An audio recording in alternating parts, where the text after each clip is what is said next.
join me in welcoming Dr. Marcus.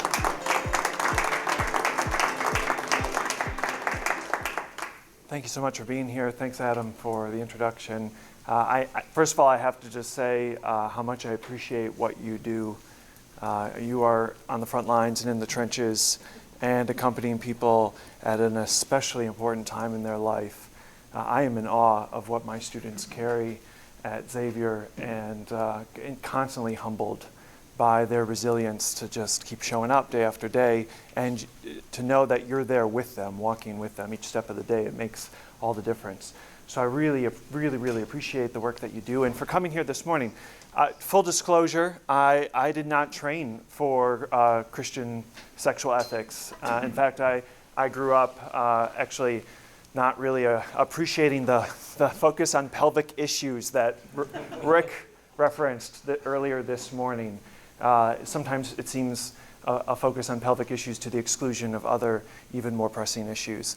So I avoided studying Christian sexual ethics in graduate school, focusing, as you heard Adam say, on the Catholic social teachings of the church. And I reluctantly started teaching courses in Christian sexual ethics, mostly out of a pastoral concern for my students.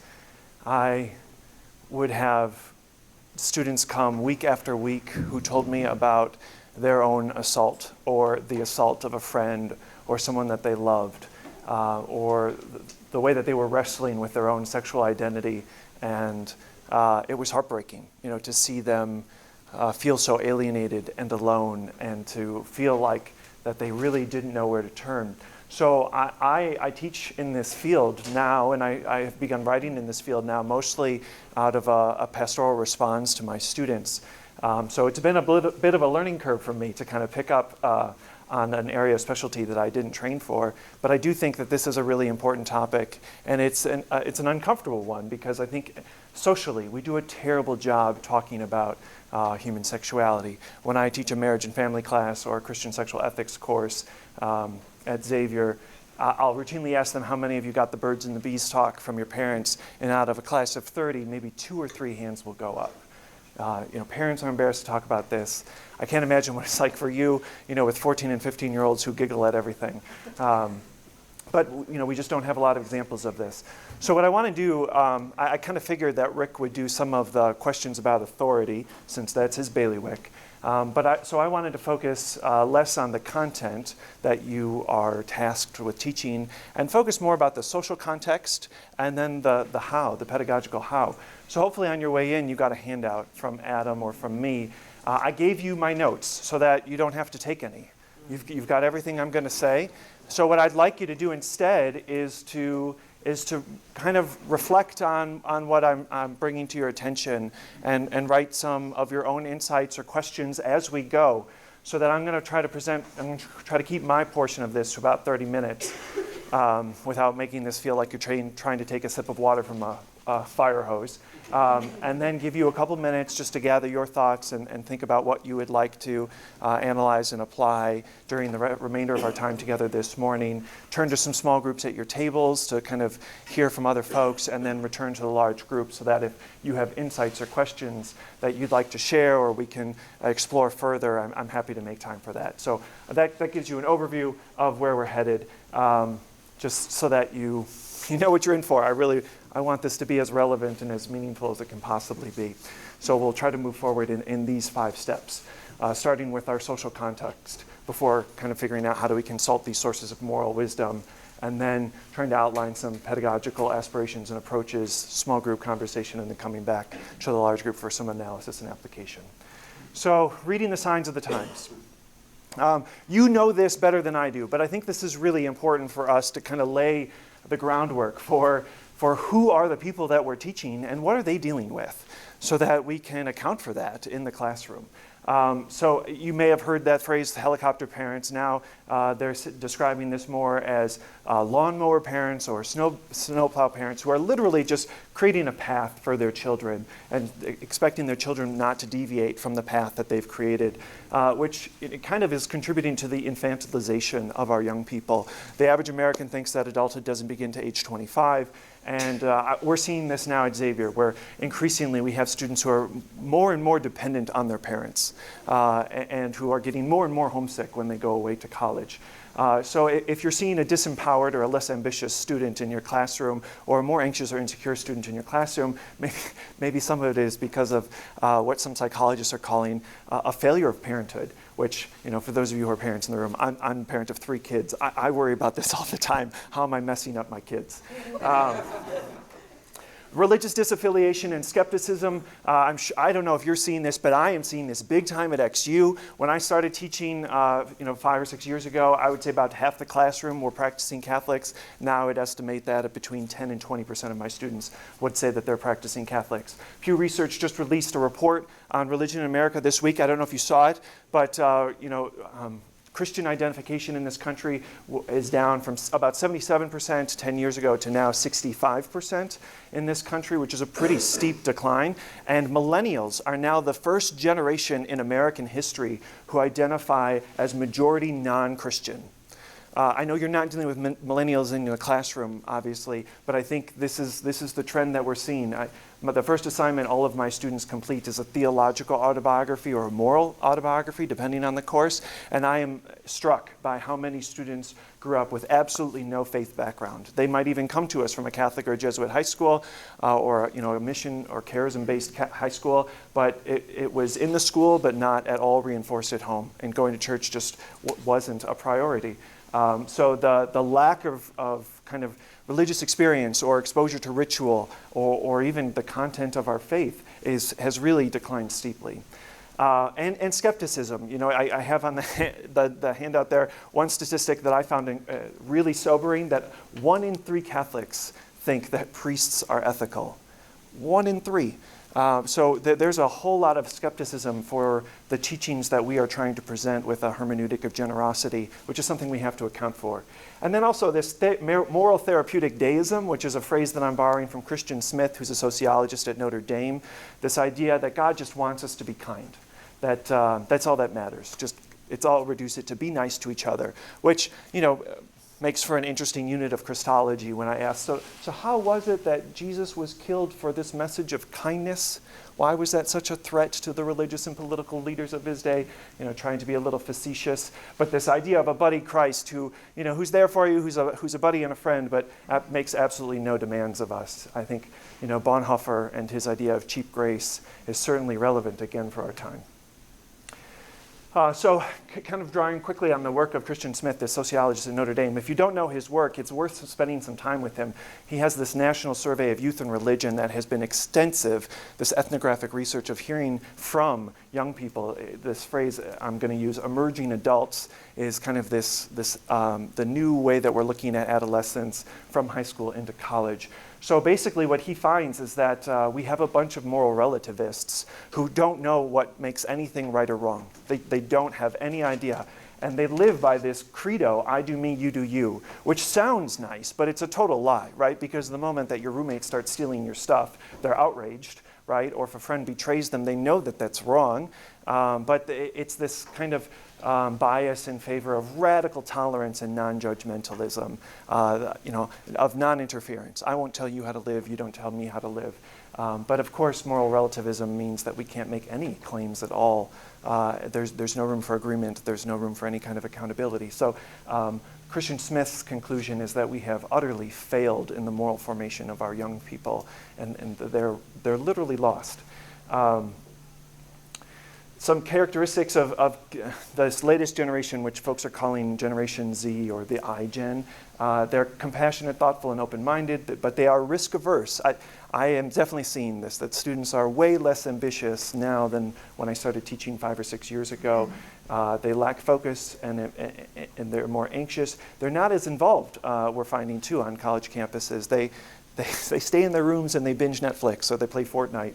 At Xavier, we're building a new residence hall, and the provost told us that they're intentionally designing the residence hall to be uncomfortable in the rooms to get them out of the rooms, because they can't get them out of the rooms. They go to class and then they hang out on their bed watching Netflix or playing video games, but they're too comfortable in their little rooms and with their screens.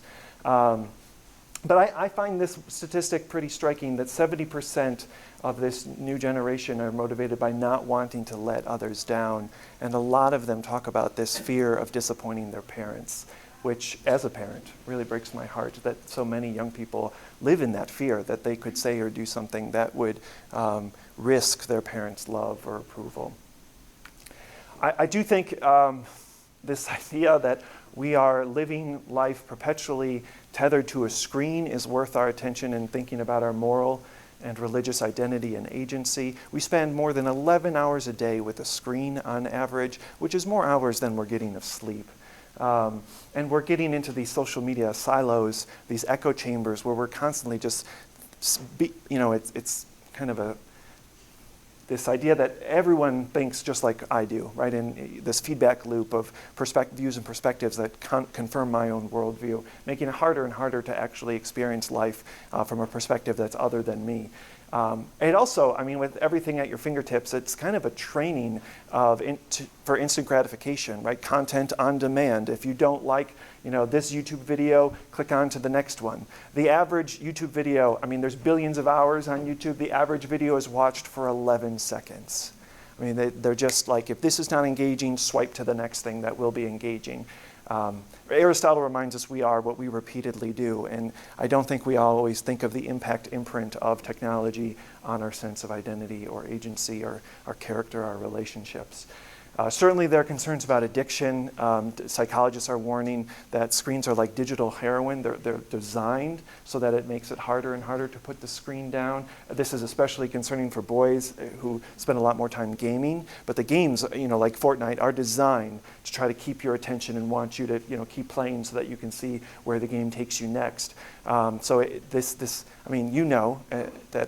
this is a really important stage in their development. Their brains don't finish fully being wired until age 25. So when you introduce something that is designed to be addictive, it's going to change the circuitry of their brains and make it much more impulsive and reliant on this external glow, the glow of the screen, and to crave that connection. Sherry Turkle, who's a psychologist at MIT, uses this phrase, "I share, therefore I am," that they only see their value in terms of the interaction or response they get to what they share. That they constantly are feeling on pins and needles, waiting for the attention and approval that they get from how many likes they get on Instagram or how many people they have following their Snapchat stories. And I think that this really carefully curated version of themselves makes for a very fragile sense of self. It's a hyper other directedness where they're constantly seeking approval. Jean Twenge, in her book, iGen, talks about a tsunami of mental illness that's coming for us. Because if you think about it, on social media, everything is contingent and conditional, right? Everything changes in a second. There's no permanence. There's no strong and constant attachment. There's no unflappable, unfailing fidelity, right? Especially looking at social media in general, right? That we live in this era of flaming and blaming, and it's mean. You all know not to read the comments on any article or video online because of how brutal people can be, and this idea of this cancel culture where you can make one mistake and then people just cut you out, right? They're done with you. You lose not just a friend, but your entire friend group now blacklists you.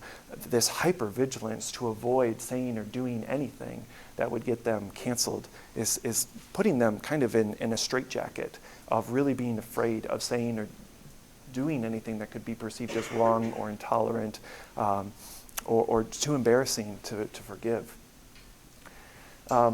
Studies are showing, this study came out last fall from the University of Pennsylvania, that now we know that there's a causative link between social media use and rising rates of mental illness.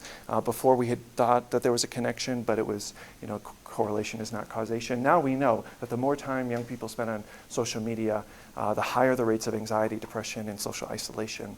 Girls especially experience a pronounced effect of mental illness in response to using social media. The rates of anxiety, depression, and suicide ideation are unprecedented for our girls.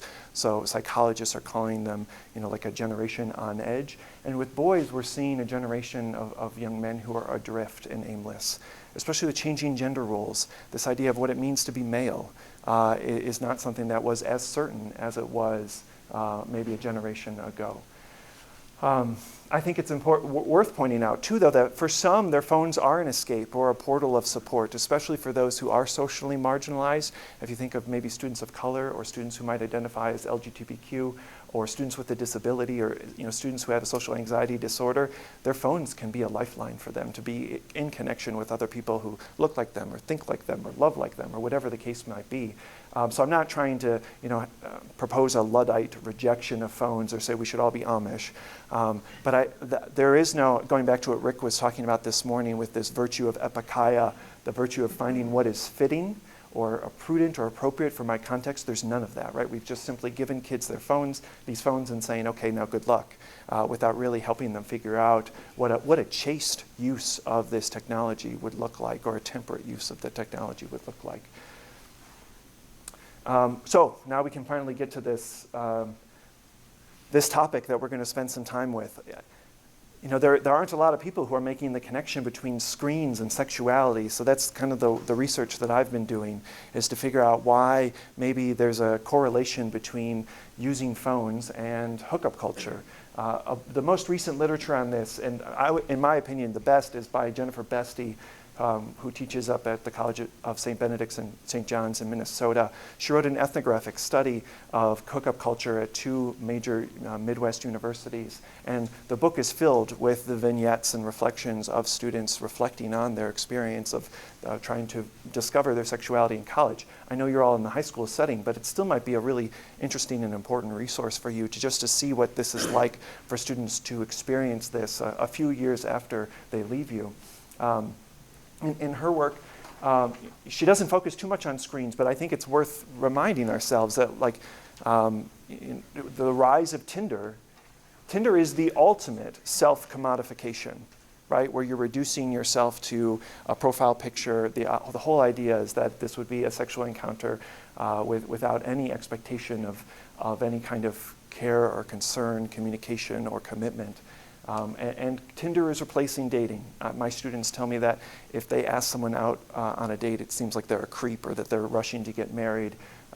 Carrie Cronin is a philosophy professor at Boston College who goes around the country giving this talk about the imperfect art of dating, encouraging students to just see what it would be like to explore a romantic question about someone and see it just as, this is the stage in your life to explore romantic questions without thinking that, let's just rush to take off our clothes and have sex, or we're going to start walking down the aisle.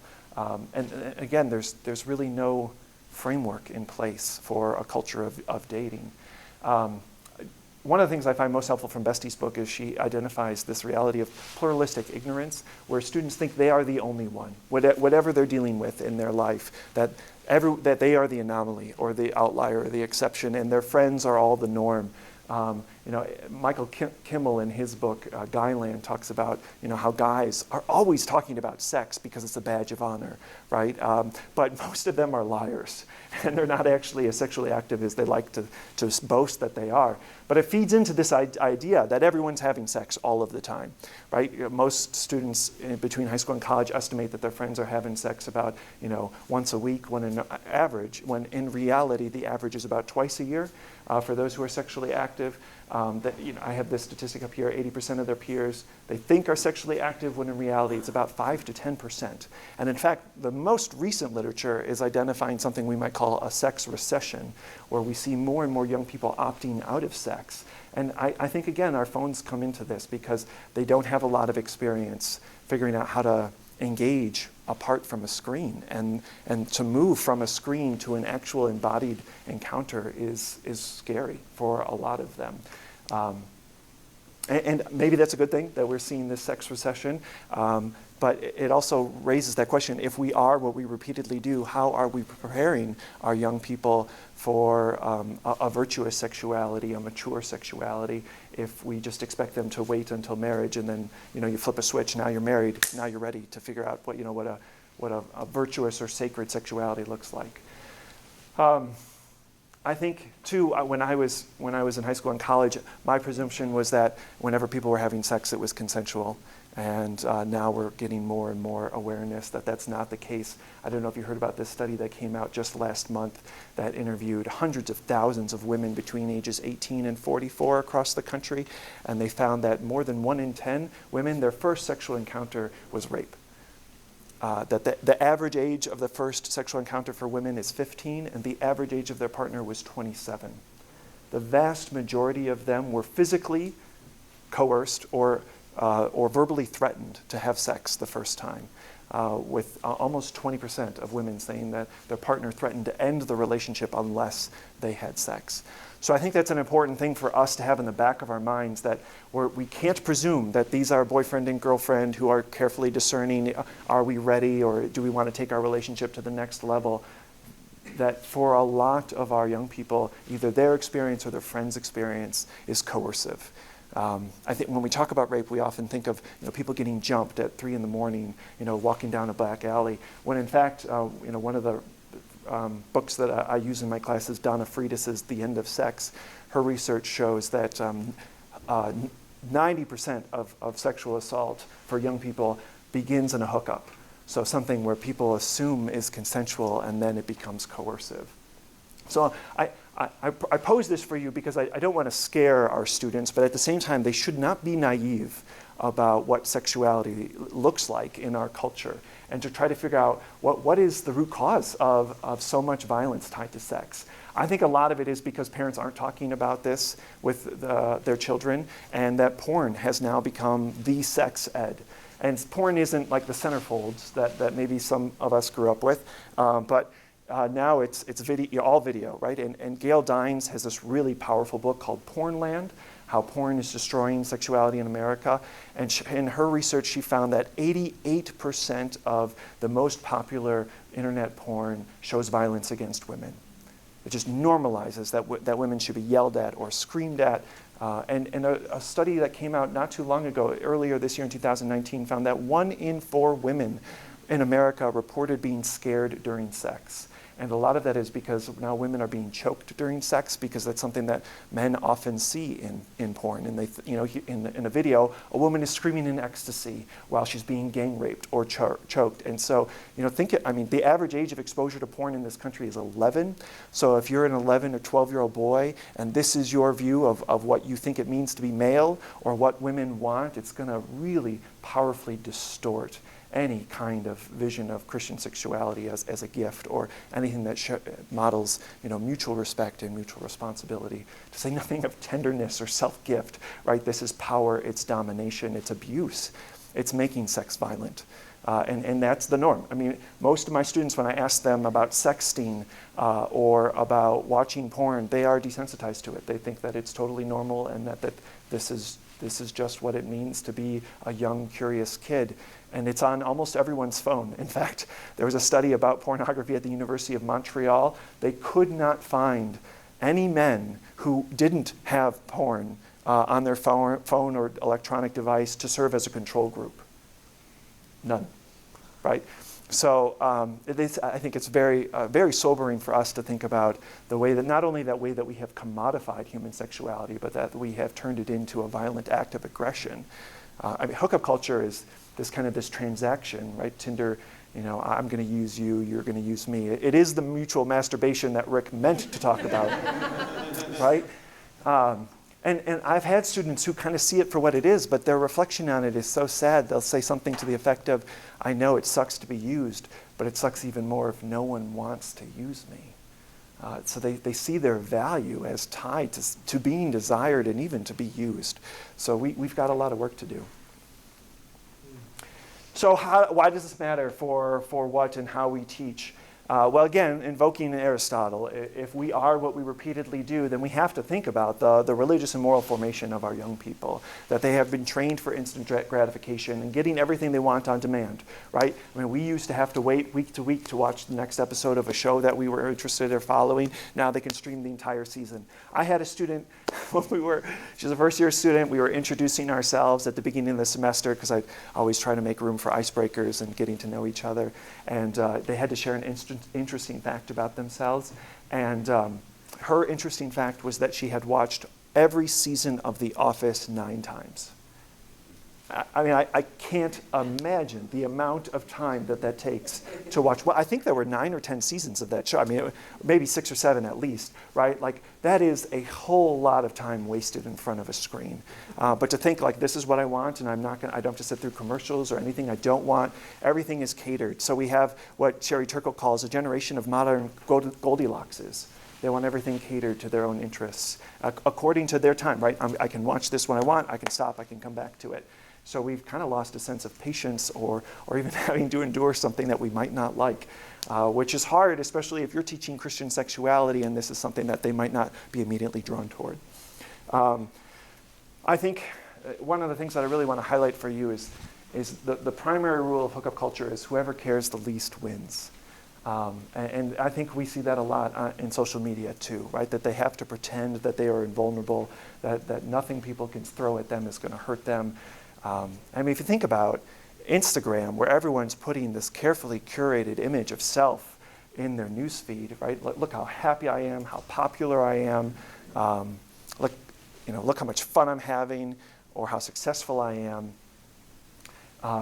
Then watching that, you're comparing everyone else's highlight reel to all the behind-the-scenes mess of your own life, and it's the compare and despair dynamic on steroids, right? I mean, how do I ever measure up? How do I count, belong, or matter compared to this highlight reel that I'm seeing everywhere?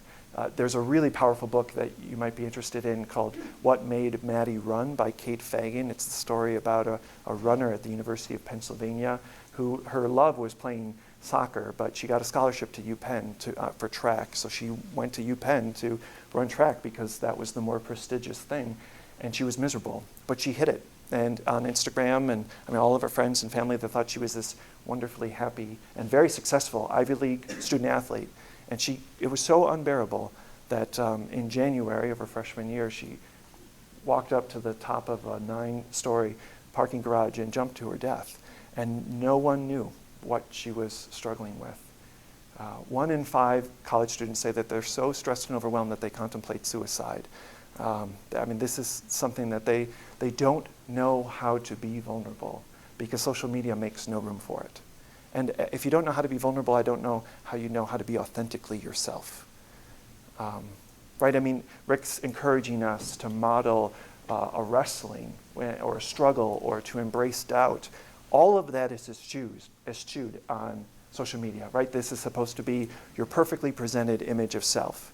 And there's also some division that occurs too, right? Because they have multiple accounts and they're catered to very specific audiences. I don't know if you've heard your students talk about their Finsta versus their Rinsta, so their real Instagram versus their fake Instagram. So they will have some Instagram accounts for people that they want to impress and people that they want to draw attention from. But then they'll have their real Insta where they let people into the darkness, and it's a much smaller circle. But that sense of a divided self, I mean, trying to figure out who am I when I have these fragmented versions of myself.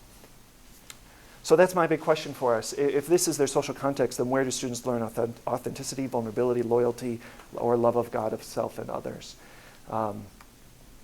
And then how do we translate the Christian vision of sexuality so that it can be effectively received?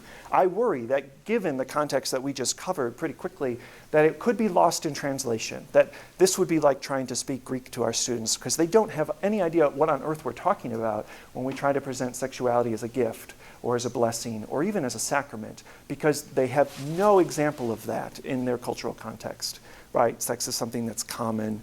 It's something that might be dirty. It might be something that's violent, right? And they've been normalized to a really almost like an animalistic version of sex.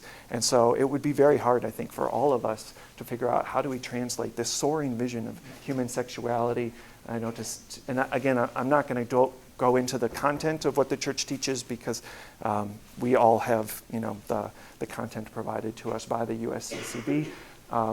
But to figure out, like, how do we talk about this in a way that could be intelligible, relevant, meaningful, even life-changing for our students? Especially, if you think about sex as the marital act. In those autobiographies that my students write, so many of them talk about the pain of their parents' divorce. And and how disillusioning it was for them to think about their parents loving each other for a time and then seeing them give up on that love or feel like that love was not worth fighting for anymore, or dealing with something that made it impossible to love their husband and partner. So when we present sexuality as Humanae Vitae does, presenting sexuality as the marital act, and they see marriages filled with struggle or pain or suffering or abuse, I think that presents a really difficult image of what sex is, when they don't always see marriage as the friendship or the equality or the priority and permanence of marriage that the church teaches about. So I worry, in a nutshell, that sometimes the church can put sex up on a pedestal. So that's what the pedestal is up on this screen. That we make it such a soaring vision of holiness that our students don't understand how to approach it. And they feel alienated by it, or they feel unworthy of it. That's something that I wrestle with all the time when I teach this material, whether it's a class on marriage and family or in human sexuality. They feel like, why even bother trying to live this vision, because I will always fall short. In a homily a couple of years ago, Pope Francis said that the Christian moral life is not about never falling down. It's an always getting up. And I think we need to remind our students of that it's about that resilience of being a pilgrim people who will get this wrong and keep trying to get it right in our own fallen and sinful way. So I've got some questions, about, for example, there was a question this morning in the plenary about the theology of the body. I think there's a lot of richness to the presentation of the theology of the body, but there are also some really important questions that we have to walk through with our students, like this question of gender essentialism, that being male is essentially one thing and being female is essentially another. 1 in 3 college students identify as something other than strictly heterosexual. So for them, that binary or that dualism between male and female, or being straight or gay, that they see sexuality much more as a fluid or as a spectrum or a dynamic experience than these either-or categories. So to figure out how do we talk about this and to say, okay, what does it mean to be male or female or something other, for people who might identify as non-binary or as asexual, and they don't see that their identity is determined by their biology. How do we talk about this with them? And very often, I think the church does not adequately account for the violence in sexuality or even the pain in sexuality. 1 in 5 women experience painful intercourse. You never hear the church talk about that. So imagine the shame and the stigma that so many women feel when this is not, an experience of, this icon of Christ's love for the church, when it is in fact a painful experience. I mean, some people talk about the marital bed as an altar, this sacramental place, but for a lot of people, this is a place of pain or even abuse. And how do we account for that honestly, given the ways in which a lot of people can actually be harmed by sex? And also I worry this last thing about this purity culture, that you have to save sex for marriage, and if you don't, you are living in sin. There's already so much shame and stigma that our students carry, and to add to that by making them feel unworthy or cast out or set apart, I really worry that this is a major reason why we see such a precipitous decline in religious affiliation, because people feel written off by the church. That they feel like they have already been excluded or declared ineligible from being part of the people of God. And that purity culture, right? I mean, that kind of feeds into this idea of victim blaming, that if you are raped, well, what were you wearing? How much were you drinking? did you ask for it in any way, right? That we don't actually say, no, you did not deserve to be raped. I had a student who came to me who was very devout, wanted to save sex for marriage, was raped by her ex-boyfriend in April. After almost a full year of college, he knew that she wanted to save sex for marriage and took advantage of her anyway. She had 2 roommates who were home at the time of the assault, and she went to them in the morning crying and bleeding in pain, just thoroughly humiliated and embarrassed and hurt and sad and feeling filled with shame. And she asked them, why didn't you do anything to help me? Why didn't you say anything? Why didn't you call the police or get RRA? And both of them said, we didn't think it was our place to intervene. Right after 8 months of living together, having no sense of obligation or commitment. And we're a Jesuit university where we talk about being women and men for and with others, right? But the sense that, I do me, you do you, I am not responsible for what happens. But then when she started to talk about it with her roommates, they all took his side. They all said, I'm sure this is a misunderstanding. He would never do anything like that. None of them said, I am sorry. And their parting words to her was, well, everything happens for a reason and God has a plan.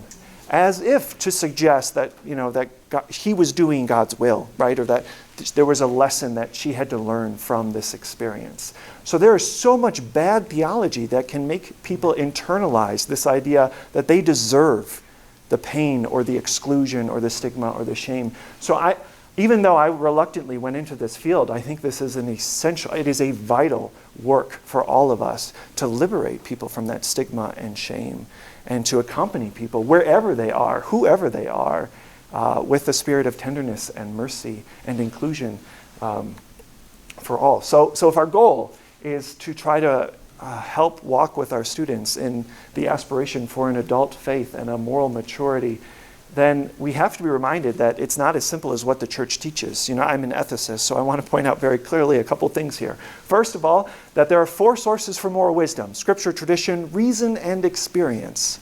Right? So I appreciate what Rick was saying this morning about teasing out the different levels of dogma. That's still only a quarter of our sources for moral wisdom. He was talking about, Aquinas teaching about abortion and not really being sure about quickening and the state of an unborn child. Right? It's worth pointing out that the Catechism was written to say that being homosexual is intrinsically disordered in a time when the presumption was that everyone is born straight. And these are people who are willfully acting against their nature and against God's will. Well, now we have the science that shows us that human sexuality, sexual orientation, is a genetic predisposition, like the color of your eyes or whether you're right-hand dominant or left-hand dominant. It is not something that you choose. So how can it be that this is an intrinsic disorder if this is the way that people have been created? It's also worth adding to, of course, that there is no claim in Scripture that being gay is a sin, because when Scripture was written, there was no conception of sexual orientation. Again, the presumption was everyone is straight, and these are people who are denying their identity in God. They're going against the will of God. Right? So to understand that we have to inform our teachings and our consciences, not only in terms of what Scripture and tradition tell us, but also what we can reason through and what we can learn from the social sciences to understand what does it mean to be human in a way that's much fuller now than what people understood before our time. And to that, when we are doing this moral analysis, we always are taking into account the act, the intention, and the circumstance. I know students, especially at your age group, they want the black and white. They want, is this wrong? I was youth minister for 4 years, and the number one question I got in my 4 years of youth ministry was, how far can I go with my girlfriend before it's a sin? All right, we are limit-seeking people. We want to know how much we can get away with, right? But that black-white thinking, that's not what we can do in ethics, right? Life is mostly gray. I want to be clear, I'm not saying that there are no black and white issues, right? I'm not trying to say that there are things that are not always and everywhere wrong, but those are exceedingly rare when we don't have to take into account the act, the intention, and the circumstances. And the primacy of conscience, right? The Catechism teaches that it is a sin to go against your well-informed conscience, that the freedom and obedience of conscience go together, and that we have to obey our well-informed conscience. That's something that I think is not well prioritized. Even reading through, Adam sent me the workbook that he got from the USCCB about Christian sexuality. I think conscience comes in at like F or G. It's really late in the list of things to cover. It should be the top of our list, right? That this is the work that they have to do to be adults in the church or as moral people, and that the conscience is not Jiminy Cricket or a good angel and a little devil, right? It's not a thing. It's an activity, it's a process, it's a lifelong exercise in discernment and prudence, and that we are there to walk with them, to accompany them as they try to form and inform and transform their conscience. Conscience means to know together, so that this is never a solitary experience. We are constantly doing this dialogically with ourselves and the wider church, with ourselves and Christ, and trying to make sense of this in an ongoing process of revision. And I think, too, Amoris Laetitia gives us a lot of purchase for this work in highlighting accompaniment, freedom, discernment, a special concern for those at the margins. I mean, the suicide rate of LGBTQ teens is astronomical. I mean, it's close to 40% of LGBTQ teens who contemplate or have a plan for their own death. And a research project that just came out with the Trevor Project showed that if a LGBTQ teen has at least one mentor, one person in their life that shows them care, concern, respect, that can reduce their suicide ideation or even attempts or planning dramatically. I think the statistic was it goes down by 40%. Okay, so pedagogically, this is the how-to part that Rick wanted to avoid. And you are the experts, not me. But I'm a product of 14 years of Jesuit education, so I have to work to and from an Ignatian pedagogical approach, which means that we start with experience. And that's what I wanted to do with you this morning, having us look at the social location of our young people. What is it like to be a 14, 15-year-old, 16-year-old, 17-year-old, 18-year-old kid today? It's way different than it was when I was in high school. And to start there and to say, okay, how do we read your life like a script? And to make sense of what you're seeing, what does it make you think, feel, desire, right? And to be critical. What do you affirm? What do you question? What are the effects? What are the root causes? And then to do that, the kind of reflection. Where's the consolation? Where's the desolation? What do you appreciate about your cultural context or your friendships or your home life? But then also, where do you struggle? What do you need? What are the problems or issues that we need to tackle? And to do that together in a way that they can not only do this for themselves and take ownership of it, but to do it with their peers and hear from the experience of others. Because I think we've got to get over that pluralistic ignorance, that I'm the only one with this problem. I'm the only one who feels alone or unworthy. And if we can get them to share with each other, we can cultivate this sense of solidarity that we are in this together. Right? You are not alone. I think that's got to be one of the most important messages we give our young people. You are never alone. And then the consultation. So what's the moral wisdom that we can draw from scripture, tradition, reason, and experience? This is wisdom that has been passed down from age to age. We are not the first people to wrestle with our sexuality, right? So what can we learn from this idea that sex is in fact a gift, that it's ordered to partnership between the sexes, not domination, and that we have this amazing opportunity to be co-creators with God, and to try to pull sex out of the gutter or out of Tinder or wherever it is, and to say, no, we were made for more than this, and let's not settle for anything less than what God makes possible.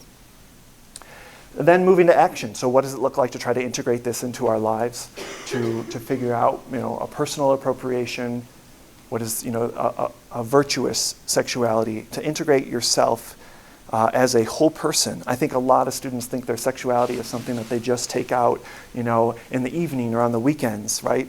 When they feel lonely or horny and they don't know what to do with those feelings, and then they just put it away, right? But to remind them that you are always a sexual person, always, right? And how do you integrate a healthy sexuality into the person that you most deeply desire to become? And then the evaluation piece, how effective are we at this? Both as I think as educators, but even with our students, to get them to see, what am I learning? Where am I failing? Where am I falling short? What am I doing well with? And for them to see that process of growth as they evaluate their own maturation process, which would be pretty steep, I would imagine. I mean, going from 14 to 18, I often ask my students, are you the same person you were at 14? And they all say no, right? They're in awe of how much they've grown over those 4 years of high school. And for them to take a look back at that and try to make meaning of how and why they grew over those 4 years. What were the experiences of the relationships that were especially helpful for them to become, more fully and freely themselves? So, I mean, these are just some questions that I have proposed for you. to think about, to try to aid and frame the work that you're going to do in trying to translate this teaching so that it would be effectively received by your own students. So this is basically just the 3 steps, but trying to work out how do we work through reading experience like a script to make room for reflection and discussion, for them to wrestle with even their own lives before we get to the tradition. And then to get to that place of consultation and say, what's the moral wisdom that you're drawn to? What do you struggle with? What questions do you have? What do you want to talk more about? To help them take ownership in these questions and not just say, well, I'm here to impart to you this content because the USCCB or my bishop has told me that I have to. And then that application piece. What are the moral norms, these concrete minimum standards of the good? Margaret Farley proposes 7 moral norms for sex that does justice. It starts with do no harm, but it builds on that to build a vision based on mutuality, reciprocity, free consent, and social justice, commitment, things like that. And I use them just as a baseline for students to say, okay, what does it get you thinking about? What would a just sexuality look like? And how could we build a community where we are rooted in agreement and accountability on these minimum standards of the good? What might you add based on what you see? Or what do you think is tough for you to actually appropriate?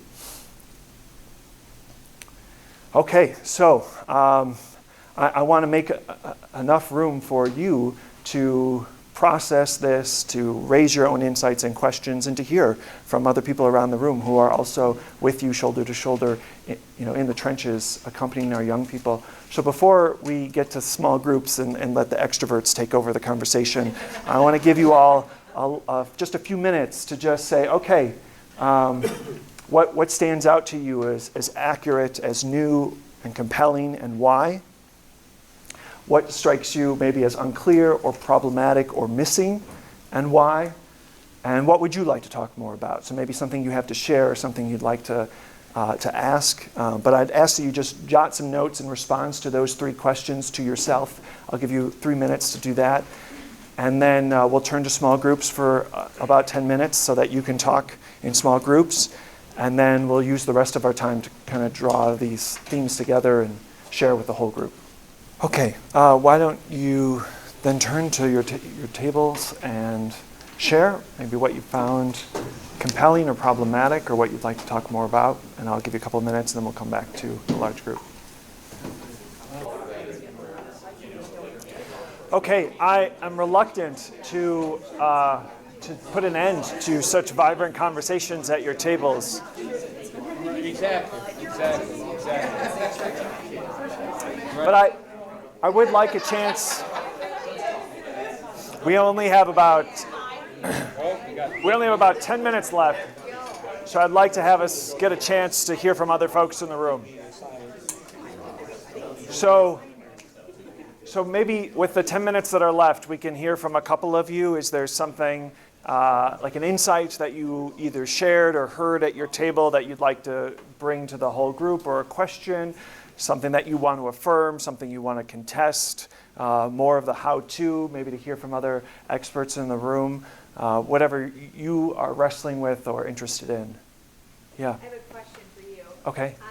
Even though you're at a Catholic university, at the university level, I imagine there's a little bit more freedom in how you speak about certain things. So on a personal level, but student were to ask me about homosexual relationships and I have a very liberal point of view, there is more of a guard up when it comes to share, Sure. How do you deal with that? Knowing that Big Brother is watching. So. Sure. Well, and so certainly that's a very true distinction between the high school and the college, right? I have academic freedom, that's why we have tenure on a college campus, so that I can speak freely and not worry about losing my job in a way that you don't have. But I always say in my classroom, this class shouldn't be about what I think. I'm not here to tell you what to think. I'm here to teach you how to think. So I will say there are a couple different ways to look at this.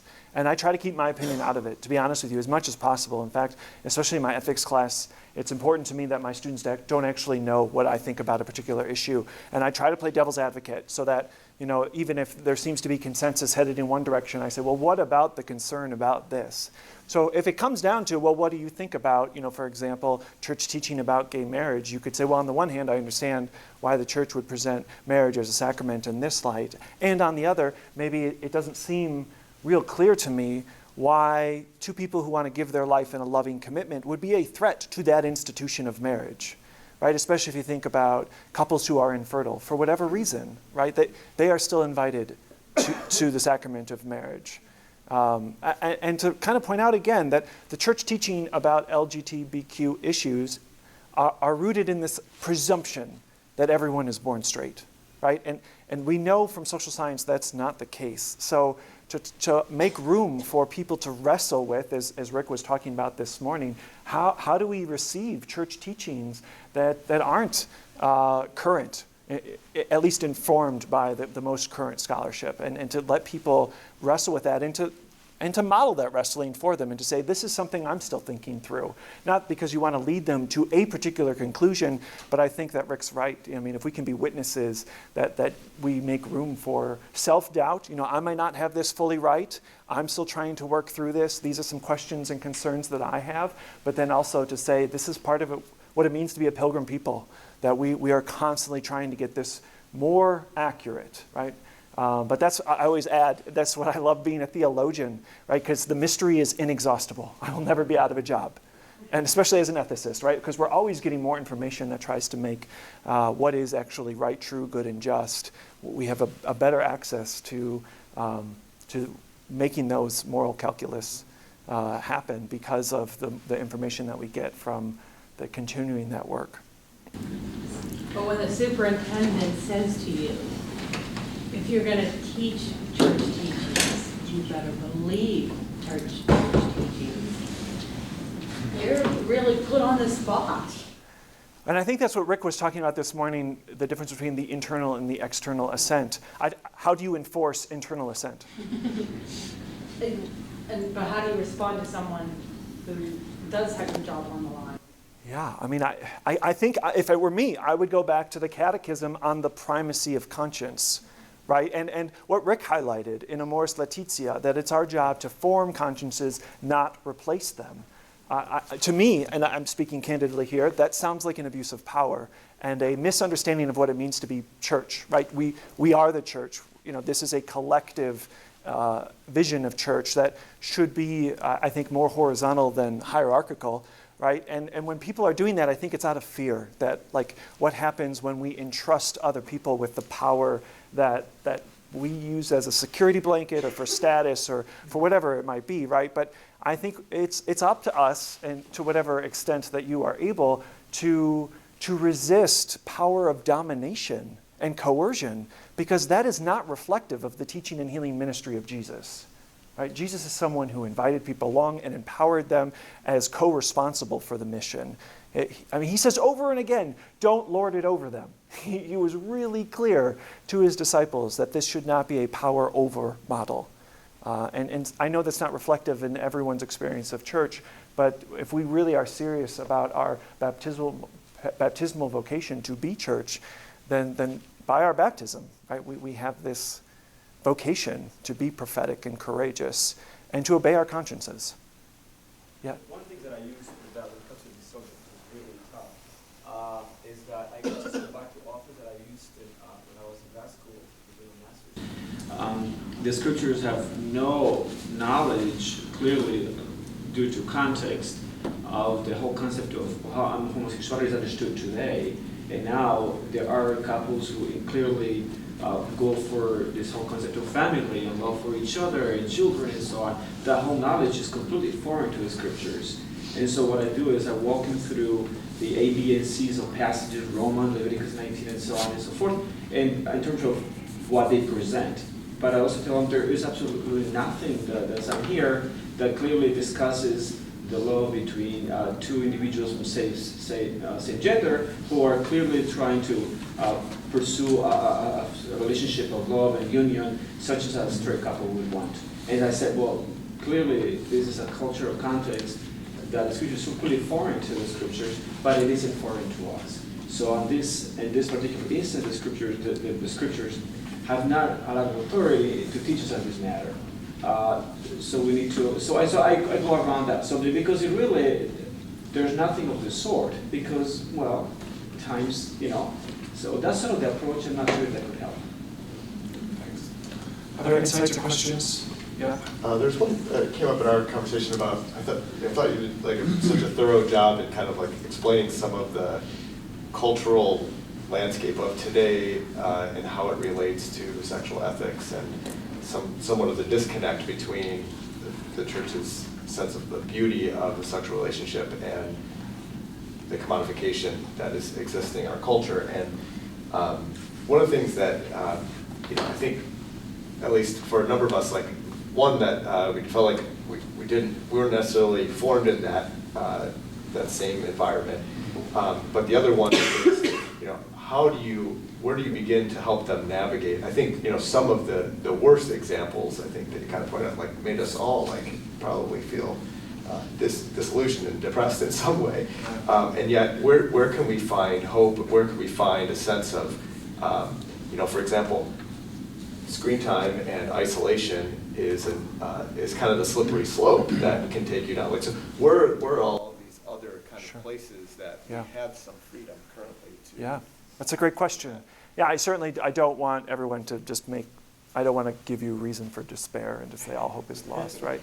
But I also want to be clear that 1 in 3 women will be assaulted in her lifetime, and the statistics are harder for men because men are terrible at reporting assault, but it's somewhere between 1 in 6 and 1 in 7 men will be assaulted in their lifetime. So I don't want us to whitewash that reality, but surely there are people who never will have to deal with abuse, or who are in loving relationships, who were loved well by their families and loved well by their partners. So my advice would be to put flesh to those stories and invite alumni back. Or young couples that I bring my wife to my marriage and family class, and it's my students' favorite day of the semester because they get to ask us anything, and they get to hear from my wife, so they get to see the real deal, not just what I've been trying to propose for their consideration. They get the grittiness of it, like we've been married this June, it'll be 15 years, and we always say it's brutal, but it's worth it, right? Like there's nothing else we want more than to be married, but man, the old joke is, why do people cry at weddings? It's because that couple has no idea what they're in for,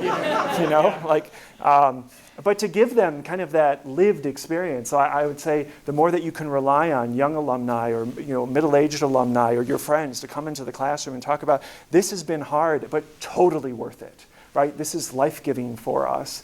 And to bring back young alumni who have navigated college and to figure out, what was this like for me to figure out who I wanted to be when I had a clean slate, right? A lot of my students talk about that at college. Like they got a fresh start because they weren't pigeonholed into, oh, you're this person, which some of them feel trapped at in high school. And for them to hear that and to say, man, I can be fully and freely myself. I don't have to play this script that I've been given and distort or contort who I am because of other people's expectations. So whatever examples you can give, from your own life or your friends or other alumni, people that to show them what it means to be fully and freely yourself, right? And to do that in relationship with someone else. What greater gift could we give our students?